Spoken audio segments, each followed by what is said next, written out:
नमस्कार, मैं हूं मीर भट्ट और आप देख रहे हैं जी बिजनेस पर हमारी खास पेशकश। कॉर्पोरेट भारत के इतिहास में अब तक का सबसे बड़ा विवाद, जिसमें टाटा ग्रुप के ही पूर्व चेयरमैन और करंट चेयरमैन आमने सामने हैं। रतन टाटा और साइरस मिस्त्री के बीच का विवाद तूल पकड़ते जा रहा है और जब साइरस मिस्त्री को टाटा सन्स के चेयरमैन पद से हटाया गया तो उसके बाद उन्होंने जवाबी चिट्ठी जो लिखी थी टाटा सन्स के बोर्ड को, उसमें उन्होंने जिक्र किया था कि मेरे अधिकारों को कम किया गया। और मेरे अधिकारों को कम किया गया इस तरह से कि जो आर्टिकल ऑफ एसोसिएशन है जिसके तहत टाटा सन्स और उसकी सारी कंपनियां गवर्न होती हैं, उसमें बदलाव करके ये इंश्योर किया गया कि टाटा सन्स के चेयरमैन जो है उनके अधिकार कमज़ोर पड़े और टाटा सन्स के ट्रस्टीज़ का जो बोर्ड है उसके अधिकार मजबूत हों। इस मामले की हमने जांच पड़ताल की और टेलीविज़न के इतिहास में पहली बार टाटा सन्स और ट्रस्टीज़ के बीच का जो आर्टिकल ऑफ एसोसिएशन है, जिसे कॉर्नरस्टोन माना जाता है टाटा ग्रुप के लिए ऑपरेशंस का, उसका खुलासा हम आने वाले आधे घंटे में जी बिजनेस पर करने वाले हैं और इससे जुड़ी और कई चीज़ें हम आपको बताएंगे। साइरस मिस्त्री एक ईमेल लिखते हैं और इस ईमेल में लिखते हैं कि चेयरमैन बनने के बाद आर्टिकल ऑफ एसोसिएशन में जिस तरह से बदलाव किए गए, उससे एक बात तो साफ हो गई कि टाटा ट्रस्ट किसी भी कीमत पर टाटा सन्स के बोर्ड और चेयरमैन के अधिकारों पर भारी पड़ना चाहता था और इसी का खुलासा आज हम करने जा रहे हैं। सबसे पहले ये पूरा विवाद क्या है और आर्टिकल ऑफ एसोसिएशन में ऐसी क्या चीज़ें हैं जिसके आधार पर टाटा सन्स के चेयरमैन के अधिकार कमज़ोर हो गए, देखते हैं।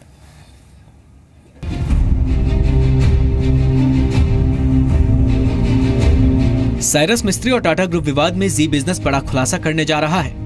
जी बिजनेस के पास वो अहम दस्तावेज हैं जिनसे एक बड़ा खुलासा हुआ है कि किस तरह से टाटा सन्स का आर्टिकल ऑफ एसोसिएशन में बदलाव किए गए। लेकिन सबसे पहले हम इस बात का खुलासा करें कि आर्टिकल ऑफ एसोसिएशन में आखिर ऐसा क्या था जिसने साइरस मिस्त्री के लिए मुश्किलें खड़ी की। उससे पहले हम आपको दिखाते हैं साइरस मिस्त्री की वो चिट्ठी जिसमें उन्होंने कहा था कि आर्टिकल ऑफ एसोसिएशन में चेयरमैन के अधिकार कम करने की बात कही थी। सबसे पहले हम आपको बताते हैं कि आर्टिकल ऑफ एसोसिएशन में ऐसा क्या था। 9 अप्रैल 2014 को ईजीएम में पास किए गए प्रस्ताव में किसी भी प्रस्ताव को बोर्ड के सामने लाने के लिए 15 दिन के नोटिस की शर्त रखी गई थी। 100 करोड़ रुपए से ज्यादा निवेश या खरीद पर बोर्ड की मंजूरी जरूरी जैसी शर्त थी। किसी भी संपत्ति को गिरवी रखने से पहले बोर्ड की मंजूरी लेना जरूरी किया गया था। कंपनी के लिए 5 साल का रणनीतिक प्लान बनाकर देना जरूरी किया गया था। प्लान में निवेश, उधारी, बराबरी वाली दूसरी कंपनियों से तुलनात्मक प्लान की शर्त थी। 5 साल के अलावा सालाना प्लान भी बोर्ड को सौंपने की शर्त रखी गई थी। लेकिन आर्टिकल ऑफ एसोसिएशन में सबसे अहम था सेक्शन नंबर 104। जब तक टाटा ट्रस्ट के पास 40% कैपिटल में हिस्सेदारी रहेगी, तब तक सर रतन टाटा ट्रस्ट और सर दोराबजी टाटा ट्रस्ट के पास बोर्ड में 1/3 सदस्यों की नियुक्ति या हटाने का अधिकार रहेगा। वहीं चेयरमैन की नियुक्ति और उसे हटाने को लेकर भी आर्टिकल ऑफ एसोसिएशन में बदलाव किया गया था। चेयरमैन के सिलेक्शन या उसे हटाने की प्रक्रिया के लिए आर्टिकल ऑफ एसोसिएशन में क्या लिखा था, आइए अब हम आपको दिखाते हैं। सिलेक्शन कमेटी में 3 सदस्य सर दोरबजी ट्रस्ट और सर रतन टाटा ट्रस्ट के होंगे और जो कंपनी के डायरेक्टर हो भी सकते हैं या नहीं। इसके अलावा एक सदस्य बोर्ड का होगा, जबकि दूसरा सदस्य बोर्ड के बाहर से होगा, जिसकी नियुक्ति भी बोर्ड करेगा। यानी चेयरमैन के सिलेक्शन और उसे हटाने में ट्रस्ट की भूमिका सबसे अहम होगी। इसके अलावा अब हम आपको दिखाते हैं कि बोर्ड में ट्रस्ट के पास इतने अधिकार कैसे आए। सेक्शन 121 में लिखा गया है कि किसी भी फैसले पर ट्रस्ट के 1/3 डायरेक्टर्स की सहमति जरूरी होगी। आर्टिकल 104 बी के तहत उल्लेखित डायरेक्टर्स की वोट का बहुमत लेना आवश्यक होगा। यानी कंपनी कितना निवेश करेगी, कंपनी के भविष्य का प्लान क्या है, इन सभी अहम मुद्दों पर एक तरह से ट्रस्ट के डायरेक्टर्स के पास ज्यादा अधिकार होंगे और उनकी मंजूरी जरूरी होगी। मतलब साफ है, क्या टाटा सन्स से ज्यादा शक्तिशाली टाटा ट्रस्ट के डायरेक्टर्स थे? क्या ट्रस्ट कंपनी के बाकी शेयर होल्डर्स पर पूरी तरह हावी हो गया था? क्या ट्रस्ट के बहाने रतन टाटा टाटा सन्स पर हमेशा की तरह अपना नियंत्रण कायम रखना चाहते थे? ब्यूरो रिपोर्ट, जी मीडिया। और सबसे बड़ी चीज ये है कि ये जो आर्टिकल ऑफ एसोसिएशन है, ये उसी का दस्तावेज है। इसको हम बारीकी से बताएंगे आपको, लेकिन इस मुद्दे पर हमारे साथ बातचीत करने के लिए कुछ खास मेहमान जुड़े हैं। हमारे साथ मिस्टर जैन गुप्ता है, जो कि एक सीडी है सेबी के, और साथ ही कॉर्पोरेट लॉयर RS लूना हमारे साथ जुड़े हैं। साथ ही मेरे सहयोगी ब्रिजेश इस समय मेरे साथ मौजूद हैं मुंबई न्यूज़ रूम से। सबसे पहले ब्रिजेश के पास चलते हैं। ब्रिजेश, आपके पास ये जो आर्टिकल ऑफ एसोसिएशन है उसका पूरा दस्तावेज है। अब इसके वो खास अहम अंश आप हमें बताइए जिसका जिक्र साइरस मिस्त्री ने अपनी चिट्ठी में किया था, जो उन्होंने टाटा सन्स के बोर्ड को लिखी जब उन्हें पद से हटाया गया उसके बाद। क्योंकि उनकी सबसे बड़ी शिकायत यही थी कि आर्टिकल ऑफ एसोसिएशन में कुछ इस तरह के बदलाव किए गए that I became a lame duck chairman. Why, बताइए। जी देखिए, इसमें जो सबसे इम्पोर्टेंट जो आर्टिकल ऑफ एसोसिएशन में बदलाव किया गया था वो था 104B।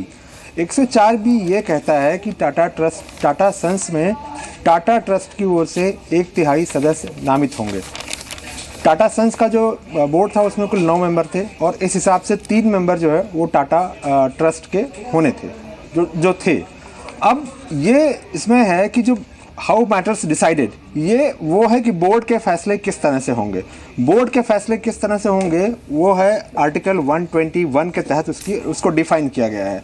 लेकिन उसके साथ एक शर्त जोड़ दी गई है कि अफर्मेटिव रिस्पॉन्स होना चाहिए 104B के तहत। मतलब बोर्ड कोई भी फैसला लेगा, बोर्ड के जो नामित सदस्य हैं, बोर्ड में जो नामित सदस्य हैं टाटा ट्रस्ट के, टाटा सन्स के बोर्ड में, उनमें से मेजॉरिटी की हाँ होनी ज़रूरी है कोई भी फैसला बोर्ड ले। यानी इसका एक इंटरप्रिटेशन ये भी निकल सकता है कि अगर 9 में से 5 सदस्य बोर्ड के, जो कि मेजॉरिटी बनते हैं, सिंपल मेजॉरिटी बनते हैं वैसे, वो हाँ कहते हैं, लेकिन टाटा ट्रस्ट के जो 3 सदस्य हैं वो अगर उसको ना कह देते हैं तो बोर्ड में प्रस्ताव कोई भी पास नहीं हो सकता। शायद साइरस मिस्त्री का इशारा जो है इसकी ओर था। अब इसमें कई सारे ऐसे प्रस्ताव हैं जिन पर यह शर्त लागू होती है। जैसे 5 साल के लिए जो स्ट्रेटजी का जो 5 साल के लिए जो रणनीति बनाकर दी जाएगी, वहाँ भी ये शर्त लागू होगी। यानी अगर टाटा ट्रस्ट के मेंबर इसको एग्री नहीं करते हैं, टाटा ट्रस्ट के वो मेंबर जो बोर्ड में हैं वो एग्री नहीं करते हैं, तो प्लान पास नहीं होगा। एनुअल बिजनेस प्लान भी देना होगा चेयरमैन को। यहाँ भी वही बात लागू होती है कि अगर उस टाटा सन्स के बोर्ड में जो टाटा ट्रस्ट के नामित सदस्य हैं, अगर वो मेजॉरिटी से हाँ नहीं कहते हैं तो पास नहीं होगा। कंपनी कोई उधारी लेती है या किसी उधारी को रिन्यू करती है जो कंपनी के नेटवर्थ से 2 गुना या उससे ज़्यादा होता है, वहाँ भी यही शर्त लागू होती है। यानी टाटा सन्स के बोर्ड में जो टाटा ट्रस्ट की ओर से नामित सदस्य हैं 3, वो अगर 3 में से अगर 2 उस प्रोजेक्ट को, उस प्रपोजल को हाँ कहते हैं तो ही पास होगा, अगर ना कहेंगे तो पास नहीं होगा। कोई भी ऐसा इन्वेस्टमेंट हो, चाहे वो शेयर में हो, चाहे बॉन्ड में हो, चाहे डिवेंचर में हो या कोई अचल संपत्ति खरीदी जाती है 100 करोड़ रुपए से ऊपर की, वहाँ भी यही शर्त लागू होगी। और सबसे इम्पोर्टेंट चीज़ जो है कि कोई भी ऐसा मामला जिसमें टाटा ट्रस्ट की टाटा सन्स में या टाटा ग्रुप की किसी भी कंपनी में हिस्सेदारी पर असर पड़ता हो, कॉन्ट्रैक्ट ले सकते हैं वेलस्पन का या टाटा स्टील की संपत्तियां बेचने का, बिल्कुल, उसके लिए टाटा सन्स के बोर्ड के साथ साथ टाटा सन्स के बोर्ड में शामिल टाटा ट्रस्ट बिल्कुल नामित सदस्य। इस बीच ब्रिजेश आपके पास लौटकर आते हैं और एक डेवलपिंग स्टोरी जो इस समय आ रही है। टाटा सन्स की तरफ से बयान आया है। आज दोपहर को साइरस मिस्त्री ने फिर से एक बार एक चिट्ठी लिखी जिसमें उन्होंने टाटा सन्स के इन आरोपों को बेबुनियाद बताया कि डोकोमो मामले को जिस तरह से उन्होंने हैंडल किया वो सही नहीं था, बोर्ड को कॉन्फिडेंस में नहीं लिया गया था। इस पर साइरस मिस्त्री ने जवाबी चिट्ठी आज लिखी थी जिसमें उन्होंने पॉइंट बाय पॉइंट रिबटल किया कि किस तरह से डोकोमो विवाद में टाटा सन्स को लूप में रखा गया था, उनके चेयरमैन बनने से पहले ही एग्रीमेंट साइन हुआ था और किस तरह से mister Ratan Tata and mister NS Sonawala पूरी तरह से पूरी कार्रवाई के दौरान लूप में थे। अब टाटा सन्स ने उस पर जवाब दिया है और टाटा सन्स ने ये कहा है कि जो आरोप साइरस मिस्त्री ने लगाए हैं वो सारे बेबुनियाद हैं और जो आरोप उन्होंने जो दावे किए हैं अपनी चिट्ठी में वो भी सारे निराधार हैं, उनके जो आरोप हैं वो भी निराधार हैं। ये जवाब टाटा सन्स की तरफ से है। ब्रिजेश आप हमारे साथ बने रहिए, लेकिन मैं पहले मिस्टर गुप्ता और मिस्टर लूना उनके पास जाना चाहूँगा। मिस्टर गुप्ता, मेरा पहला सवाल आपसे होगा। Now actually this is getting अगली। ये एक्सपेक्टेड नहीं था कि बॉम्बे हाउस से इस तरह की घटना होगी, लेकिन ये जो आर्टिकल ऑफ एसोसिएशन है हमारे पास और इसमें जो बदलाव किए गए थे, देखिए इसके 2 सवाल हैं। एक जो कि किसी के भी मन में आएगा कि अगर इस आर्टिकल ऑफ एसोसिएशन में जो बदलाव किए गए EGM के तहत, जो कि इसमें लिखा भी गया है कि 9 अप्रैल 2014 को एक EGM यानी एक्स्ट्राऑर्डिनरी जनरल मीटिंग की गई थी जिसके तहत ये बदलाव किए गए, उस समय मिस्टर मिस्त्री ने ऑब्जेक्ट क्यों नहीं किया अगर उनके पास ऑटोनॉमी नहीं थी तो? और दूसरा, ये इस तरह के आर्टिकल ऑफ एसोसिएशन में बदलाव करके जो पावर है या फिर जो जिसे सेंटर ऑफ पावर कहा जाता है उसे शिफ्ट करना और फिर चेयरमैन को जिम्मेदार ठहराना कि आपने ठीक से परफॉर्म नहीं किया, इसे कितना तर्कसंगत मानते हैं आप?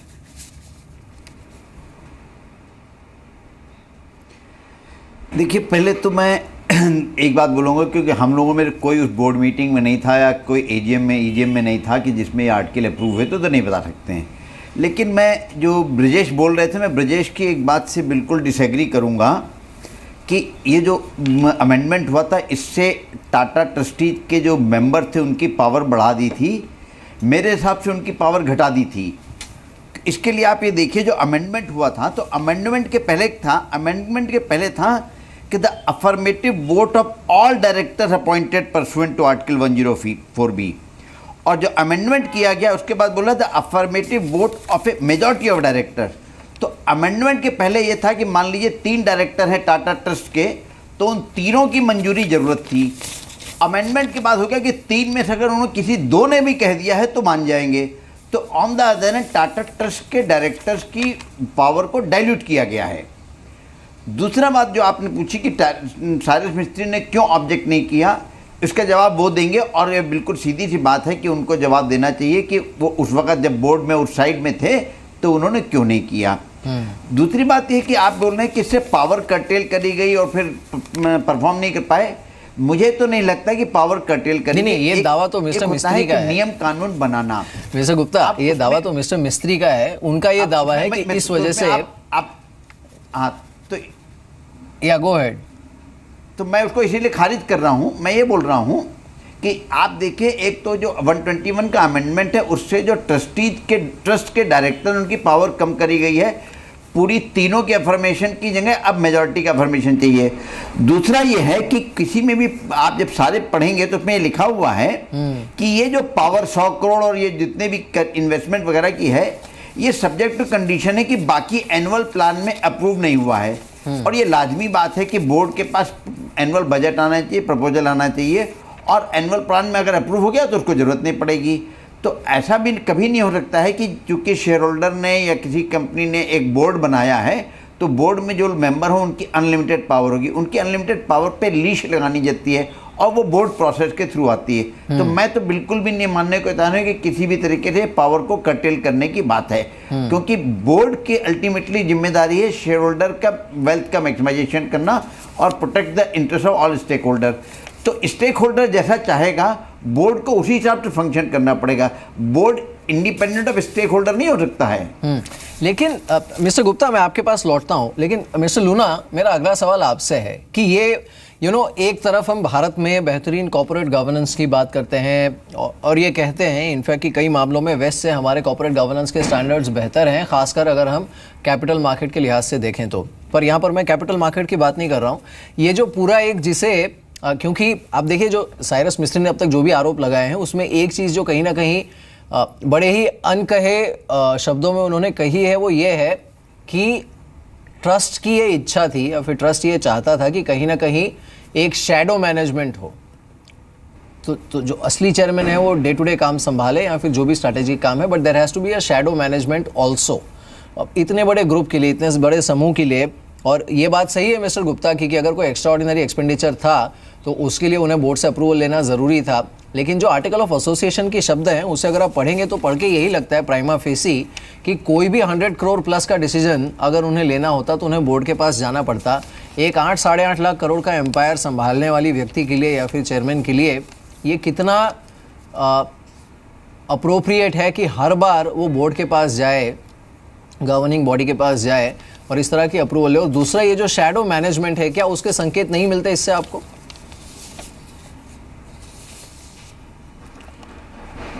देखिए, जनरली स्पीकिंग जो मेजर इन्वेस्टर्स होते हैं वो एक रिजर्व राइट्स रखते हैं जिसके तहत जो सर्टेन मैटर्स हैं जिनको हम रिजर्व मैटर्स कहते हैं वो बोर्ड या कंपनी उनको नहीं पास कर सकती जब तक कि उनका एफर्मेटिव वोट ना हो। लेकिन इसमें मेजर इशू जो उठता है वो ये है कि एज़ पर आर्टिकल एसोसिएशन कोई ऐसा स्पेशल रिजर्व्ड आइटम्स नहीं की हैं जैसे कि normally merger amalgamations, winding up, investments and so on.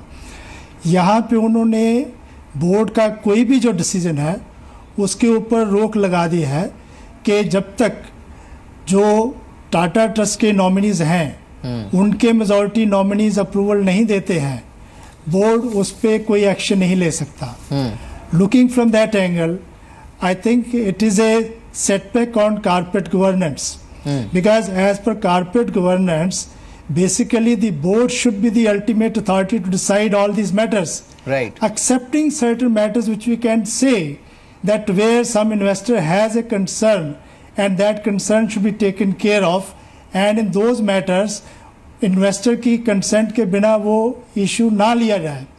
लेकिन ये कहना कि बोर्ड कोई भी फैसला करे उसके लिए एफर्मेटिव वोट के बिना ट्रस्टीज़ के जो है टाटा के ट्रस्टीज़ हैं बोर्ड डिसाइड नहीं कर सकता, मेरे ख्याल से ये एक्सेसिव है। उससे क्या है कि बोर्ड की पावर कम होती है, चेयरमैन की पावर कम होती है, और बोर्ड और चेयरमैन के बाहर जो ताकतें हैं उनको ताकत ज़्यादा मिलती है। आप मिस्टर गुप्ता, आप इस पर क्या कहना चाहेंगे? बिकॉज यही मेरा सवाल था कि with in the board also ये जो स्पेशल ट्रीटमेंट अफर्मेटिव बोर्ड को दिया गया है, क्या ये कॉर्पोरेट गवर्नेंस का, ये कौन सा एग्जांपल है कॉर्पोरेट गवर्नेंस का? आप अभी इस चीज़ को मैं ध्यान से मैं फिर समझा रहा हूँ। हम लोग बोल रहे हैं कि 2014 में पावर कम की गई, हम ये बोल रहे हैं कि ये गलत स्टेटमेंट है, क्योंकि इसके पहले क्या था कि अगर 3 डायरेक्टर थे तो तीनों की हाँ की जरूरत थी। अब वो बोल रहे हैं 3 की हाँ की जरूरत नहीं, 3 में से कोई 2 हाँ कर देंगे तो उसकी जरूरत है। तो ये तो ट्रस्ट की पावर को डाइल्यूट करने की बात आ गई है। अब हम इसको होलिस्टिकली देखें कि 2014 के पहले क्या पोजीशन थी, 2014 के बाद क्या पोजीशन है। तो 2014 के बाद तो उन्होंने ट्रस्ट की पावर को डाइल्यूट किया है। और रही बात ये कि मान लीजिए ये अफर्मेटिव वोट की बात है, तो अल्टीमेटली आप ये देखिए कि ऐसा नहीं हो सकता है कि एक मेजॉरिटी शेयर होल्डर ने अपने डायरेक्टर को अपॉइंट किया हुआ है और ऐसी सिचुएशन आ जाए कि बाकी जो 6 अदर बोर्ड मेंबर, ये हमको यह ध्यान रखना चाहिए, ये क्लोजली हेल्ड कंपनी है, ये लार्जली हेल्ड कंपनी नहीं है। तो उसमें होगा कि बाकी जो 6 डायरेक्टर हैं वो कंपनी के हित के अगेंस्ट या कुछ भी कर सकें। तो कहीं ना कहीं कोई ना कोई बाउंड्री बनानी पड़ती है, और जब तक ये बाउंड्री ट्रांसपेरेंट मैनर में है तब तक कोई गवर्नेंस का इशू नहीं है। अगर ट्रांसपेरेंट नहीं है तब जब इशू है। तो अगर इसमें जैसे ये आपको देखेंगे पहले 3 के हाँ की जरूरत थी, अब 3 में से सिर्फ 2 के हाँ की जरूरत है। तो ये तो रेस्ट्रिक्टिव ट्रस्ट की पावर हुई रादर देन चेयरमैन की पावर। देखिए मिस्टर गुप्ता, शायद आप जो कह रहे हैं वो बात कुछ हद तक सही भी है, लेकिन मिस्टर लूना, मैं आपसे फिर से यही पूछना चाहूँगा, जैसे आप आर्टिकल 121A देखिए और उसका पैरा डी देखिए, उसमें ये लिखा है any proposed investment by the company in security share, stocks, bonds, debentures, financial instruments of any sort or immovable property of a value exceeding ₹100 crore if not already approved as part of the annual business plan, जो कि mister Gupta भी कह रहे थे। एक तो ये, दूसरा any sale or pledge, mortgage or other encumbrance or creation of any right or interest by the company of or over its share holding in any Tata company or of or over any part thereof if not already approved as part of the, यानी आप देखिए we operate in a very dynamic world, खासकर टाटा समूह, क्योंकि जितने बड़े scale पर ये ऑपरेट करता है और जितने ज़्यादा देशों में इनके ऑपरेशंस है, they are the largest MNC that India has ever produced.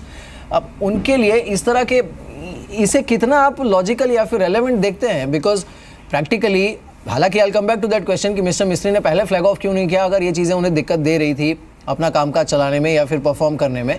But फिर भी इन लेटर इन स्पिरिट अगर इसे देखा जाए तो क्या फिर जो इतने सालों से हम मिसाल दे रहे थे कॉर्पोरेट गवर्नेंस की या फिर इंडिपेंडेंस की या फिर ट्रांसपेरेंसी की, एंड लेट्स नॉट फॉरगेट कि जो सिलेक्शन कमेटी है उसमें भी वेटेज अल्टीमेटली ट्रस्ट की ही ज़्यादा है, दे हैव अ बिगर से।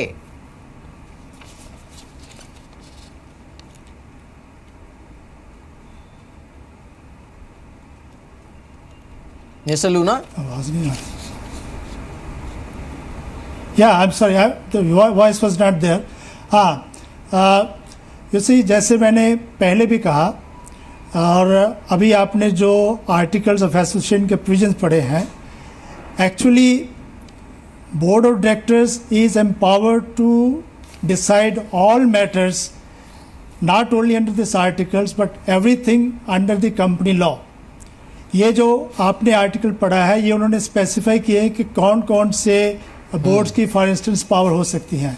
इसके अलावा और भी बहुत सी पावर्स हो सकती हैं, लेकिन जो मेन इशू है वो ये है कि बोर्ड कोई भी डिसीजन लेगा एज पर आर्टिकल्स वो मेजॉरिटी से होगा, और मेजॉरिटी के साथ जो टाटा ट्रस्ट के नॉमिनीज हैं उनका एफर्मेटिव वोट होगा with majority of their directors. अब वहाँ पे टाटा मोटर्स के 2 डायरेक्टर्स की एफर्मेटिव वोट हो, 3 की हो, 1 की हो, कोई फ़र्क नहीं पड़ता है। जहाँ तक ये है कि जब तक नॉमिनी की एफर्मेटिव वोट नहीं होगी तब तक वो आप डिसीजन नहीं कर सकते। तो इन अदर वर्ड्स आज के दिन में बोर्ड के पास जो भी पावर है that is subject to the affirmative vote of the nominees of Tata Trust. So from that angle, I personally feel that it is a curb on the corporate governance. Board की जो power है उनको cartel किया गया है, वो एक खाली एक जो ग्रुप ऑफ शेयर होल्डर्स हैं उन्हीं के पास ये सारी पावर्स रखी गई हैं। बेटर ये होता कि कोई जो स्पेसिफिक इशू जो हैं जिनके ऊपर उनको लगता है कि ये मामले जो हैं ये उनकी मर्जी के बिना, उनकी सलाह के बिना नहीं किए जाए तो वो एक बात मानी जाती है, ये एक नॉर्मल प्रैक्टिस है। लेकिन ये कहना कि बोर्ड कोई भी फैसला जो है वो एफर्मेटिव वोट के बिना नहीं ले सकता, मेरे ख्याल से वो एक एक्सेसिव है और वो कॉर्पोरेट गवर्नेंस को अफेक्ट करता है। बिल्कुल बिल्कुल। इनफैक्ट ब्रिजेश मेरे सहयोगी मेरे साथ बने हुए हैं। ब्रिजेश, कुछ और हिस्से जो आपने हाईलाइट किए हैं, ये स्क्रीन पर इस समय जो दृश्य आप देख रहे हैं ये सीधे उसी एग्रीमेंट के शॉट्स हैं जो कि आर्टिकल ऑफ एसोसिएशन जिसका हवाला मिस्टर मिस्त्री ने दिया है और ये कहा है, ये दावा किया है, ये मिस्टर मिस्त्री का दावा है कि उनके अधिकारों को कर्टेल किया गया था, कम किया गया था, जो मिस्टर लूना ने कहा। उसके बाद ब्रिजेश कुछ और चीज़ें हिस्से जो आप हाईलाइट करना चाहें। जी जी भैया, मैं ये गुप्ता जी ने जो बात कही कि ट्रस्ट के जो मेंबर हैं उनके अधिकार कम किए गए, लेकिन एक चीज़ यहाँ पे जो इम्पोर्टेंट है जो शायद बहुत ज़्यादा रिपोर्टेड नहीं है या बहुत कम चर्चा होती है कि पहले जो टाटा सन्स था और टाटा ट्रस्ट था उसका चेयरमैन एक होता था। अभी ये जो रतन टाटा के टाटा सन्स के चेयरमैन से रिटायर होने के बाद ये जो बदलाव किया गया है, क्या ये एक तरीका नहीं हो सकता है कि इनडायरेक्टली कंट्रोल करने का? मैं वही कह रहा था कि ये शैडो मैनेजमेंट जो है, मैं वही कह रहा था कि ये शैडो मैनेजमेंट जो है उसके आरोप लगते रहे हैं। और मिस्टर गुप्ता, इसमें एक दूसरी चीज़ जिसका हमने काफ़ी लोगों से बात की, इनफैक्ट अब कुछ समय पहले मिस्टर गुरचरण दास भी हमारे साथ जुड़े थे इसी मुद्दे पर, तब उन्होंने भी यही मुद्दा उठाया था कि पहले आपने 1 साल तक ग्लोबल हंट किया, उस ग्लोबल हंट के बाद आपने एक ऐसा चेयरमैन चुना जो कि टाटा सन्स के जो सबसे बड़े सिंगल फैमिली शेयर होल्डर हैं उन्हीं के फैमिली से है, और अब उसके बाद सडनली 4 साल के बाद आप ये कहें कि ये परफॉर्म नहीं कर पा रहे हैं, हमें नया चेयरमैन ढूंढना है। तो ये उस समय अपने आप में जब ये चेयरमैन पद के लिए नियुक्त किया भी गया था मिस्टर मिस्त्री को, उस समय भी ये सवाल उठे थे कि आपको 1 साल के बाद पूरी दुनिया में खोजकर अल्टीमेटली अगर घर से ही चुनना था चेयरमैन, और अब आप 4 साल के बाद फिर से ये कह रहे हैं कि नहीं अब हम नया चेयरमैन चुनेंगे, ये कहीं ना कहीं डेफिनेटली इसमें कई सवाल उठते हैं। देखिए, हम लोग अपने मुद्दे से भटक रहे हैं। इस वक्त हम मुद्दा क्या डिस्कस कर रहे हैं कि क्या आर्टिकल ऑफ एसोसिएशन में चेंज चेयरमैन की पावर को या बोर्ड की पावर को कम करना था। मेरे हिसाब से नहीं करना था, क्योंकि पहले 3 की सहमत की ज़रूरत थी, अब 2 की सहमत की ज़रूरत है। दूसरा, एक मिस्टर लूना ने बोला कि बिना उनकी सहमति से कोई नहीं पास हो सकता, लेकिन उल्टी तरफ भी देखिए कि मान लीजिए उन 3 ने हाँ कर दी है और बाकी 6 डायरेक्टर ने ना करी है, तब भी वो रिजोल्यूशन पास नहीं हो सकता। तो बोर्ड की पावर तो बोर्ड की पावर है मेजॉरिटी की। अब रही सिलेक्शन की मिस्टर साइरस मिस्त्री की, तो इसमें इस वक्त चूंकि डिस्कशन का मुद्दा नहीं, लेकिन फिर भी चूंकि इशू उठाया गया, तो इसमें कहना ये है कि देखिए एक प्रोसेस था, गलत था या सही था, आज की डेट में हम लोग 4 साल बाद उस पर डिबेट करेंगे तो जरूर हर आदमी बड़ा इंटेलिजेंट बनेगा। लेकिन गलती हर जगह हो सकती है। हो सकता है कि आज मैंने कोई अपने यहाँ स्टाफ सेलेक्ट किया और मेरे गलती हो गई, तो गलती को सुधारा भी जा सकता है। यहाँ पे इशू इस वक्त ये है, मैं तो सारी चीज़ों को हो सकता है मिस्टर मिस्त्री सही बोल रहे हैं, मिस्टर टाटा सही बोल रहे हैं, मैं इस बात में नहीं जाऊँगा। यहाँ पे इशू ये है कि क्या मिस्टर मिस्त्री को हटाया जाना सही था या नहीं, इसका जवाब मैं और आप नहीं दे सकते। प्रोसीजरली हमें गलत लगता है क्योंकि ये प्रोसीजर सही फॉलो नहीं हुआ, क्योंकि जो उनको नॉन परफॉर्मेंस का कारण दिया था उसकी वजह से इमीडिएट निकालना मुझे प्रोसीजरली सही नहीं लग रहा है। दूसरा ये है कि मिस्टर मिस्त्री जो बात उठा रहे हैं और उधर से जवाब आ रहा है, तो मिस्टर मिस्त्री अगर ये सारे रिजोल्यूशन ये आर्टिकल ऑफ एसोसिएशन की बात करते हैं तो उनको एक आर्टिकल ऑफ एसोसिएशन ये भी ध्यान में रखना पड़ेगा। एक है आर्टिकल 128 जिसमें है डिक्लेरेशन ऑफ सीक्रेसी।